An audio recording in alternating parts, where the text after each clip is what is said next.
একদা এক গ্রামে বাস করত এক গরিব কাঠুরে। নাম তার হরিদাস।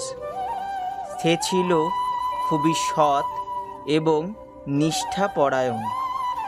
প্রতিদিন সে বনে যেত, কাঠ কেটে বাজারে বিক্রি করত। তার উপার্জন খুব কম হলেও সে ছিল খুব সৎ ও পরিশ্রমী। সে কখনো মিথ্যে বলতো না, আর অন্যের জিনিস কখনো হাতাতো না। একদিন, আজ অনেক কাঠ কেটেছি, একটু বিশ্রাম নিই। আরে বাবারে, আমার কুড়ালটা তো পড়ে গেল। ওটাই আমার একমাত্র সম্বল। এখন আমি কিভাবে চলবো? হরিদাস কান্না করতে লাগলো। ঠিক তখনই নদীর জল ঢেউ খেলতে খেলতে এক আশ্চর্য জিনিস ঘটল। তুমি কাঁদছো কেন হরিদাস?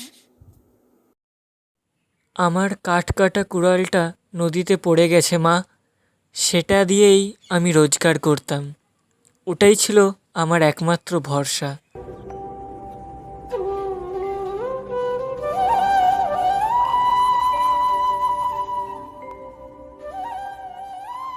এই সোনার কুড়ালটা কি তোমার? না মা, এটা আমার না। আমার কুড়াল ছোট আর পুরনো।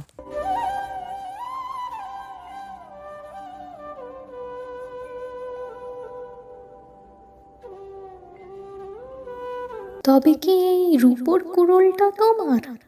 না মা, এটাও আমার না। আমারটা একেবারে সাদা লোহার, অনেক পুরনো।